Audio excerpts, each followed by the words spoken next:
2025 ခုနှစ်ရဲ့ဝင်ငွေအမြင့်ဆုံးအားကစားသမားစီးရင်မှာပါဝင်လာတဲ့ကမ္ဘာကျော်ဘောက်ဆာ၄ဦးအားလုံးပဲမင်္ဂလာပါချန်ပီယံမှကြိုဆိုလိုက်ရပါတယ်2025ခုနှစ်အတွင်းမှာပဲ Sportico ဆိုတဲ့အဖွဲ့အစည်းရဲ့ထုတ်ပြန်ကြေညာချက်အရအားကစားနယ်ပယ်အသီးသီးကကမ္ဘာဝင်ငွေအကျန်းဆုံးအားကစားသမား10ယောက်ရဲ့စီးရင်ကတော့တရားဝင်ထွက်ပေါ်လို့လာခဲ့ပြီပဲဖြစ်ပါတယ်အဲ့ဒီကစားသမားတွေထဲမှာနာမည်ကြီးဘောက်ဆာ၄ဦးလည်းပါဝင်လာတာတွေ့ရပါတယ်အဲ့ဒီဘောက်ဆာတွေရဲ့2025ခုနှစ်အတွင်းမှာပဲသူတို့ရဲ့ထိုးသက်ခဲ့တဲ့ပွဲတွေနဲ့နာမည်ကြီးပုံရိပ်တွေကြောင့်ထိုးကြီးမျိုးမျိုးမြတ်မြတ်ရှာဖွေနိုင်ခဲ့တဲ့ဘောက်ဆာတွေပဲဖြစ်ပါတယ်။ထူးဆန်းတာကတော့ဒီစီရင်မှာနာမည်ကြီး MMA fighter တွေကတော့ပါဝင်လာတာမတွေ့ရပါဘူး။နံပါတ်1 Canelo Alvarez စာအုပ်လို့အတူကောက်ခေါ်ကြတဲ့ Canelo Alvarez ဟာ2025ခုနှစ်ထဲမှာပဲဘောက်ဆင်ပွဲ2ပွဲထိုးသက်ခဲ့တာဖြစ်ပါတယ်။ Canelo ဟာပထမပွဲမှာ William School နဲ့ထိုးသက်ခဲ့တာဖြစ်ပြီး Super Middleweight တန်းခပတ်တွေကိုကာကွယ်နိုင်ခဲ့တာဖြစ်ပါတယ်။နောက်ထပ်ပွဲကတော့လူတိုင်းသိကြတဲ့ Terence Crawford နဲ့ထိုးသက်ခဲ့တဲ့ Super Middleweight ခပတ်ပွဲပါ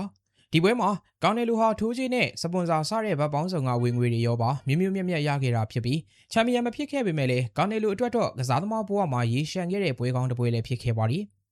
ကောင်းနယ်လူဟာ2025ခုနှစ်အတွင်းမှာပဲအသတင်းဝင်ငွေကြီးပဲဒေါ်လာ138တန်းထိကိုရရှိခဲ့တာဖြစ်ပါတယ်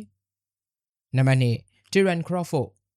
ကာနယ်လိုကိုနိုင်ယူပြီး Super Middleweight ချန်ပီယံဖြစ်လာတဲ့ Crawford ဟာ2025ခုနှစ်ထဲမှာကာနယ်လိုနဲ့တပွဲသာထိုးသက်ခဲ့ပေမဲ့ချန်ပီယံဆိုတဲ့ဂုဏ်ပုတ်အပြင်ထိုးကြီးလဲတော်တော်များများရခဲ့တာဖြစ်ပါတယ်။ Crawford ဟာအခုဆိုရင်တော့2025ခုနှစ်ထဲမှာတပွဲသာထိုးသက်ခဲ့ပြီးရှုံးပွဲမရှိချန်ပီယံဆိုတဲ့စံချိန်နဲ့အတူပဲ Professional Boxer ဘွားကနေအနားယူသွားပြီပဲဖြစ်ပါတယ်။2025ခုနှစ်တုန်းက Crawford ဟာအသတင်းဝင်ငွေဒေါ်လာ66တန်းထိရရှိပိုင်ဆိုင်ခဲ့တာဖြစ်ပါတယ်။နံပါတ်3 Naoya Inoue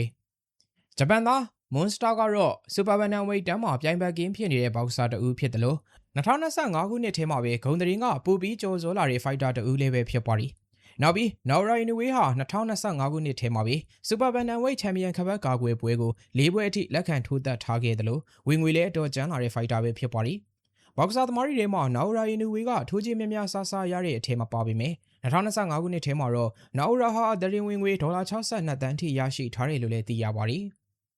နံပါတ်4 Jake Paul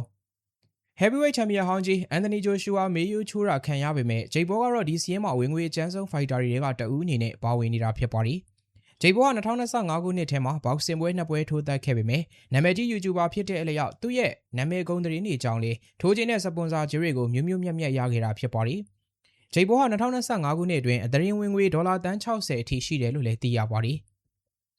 ဒါကတော့2025ခုနှစ်ရဲ့ဝင်ငွေအကျန်းဆုံးကစားသမားတွေစီးရင်မှာပါဝင်ခဲ့တဲ့ဘောက်ဆာ၄ဦးရဲ့အကြောင်းကိုတင်ဆက်ပေးခဲ့တာဖြစ်ပါတယ်။အဆုံးထိကြည့်ပြီးတော့အားလုံးကိုကျေးဇူးတင်ပါတယ်။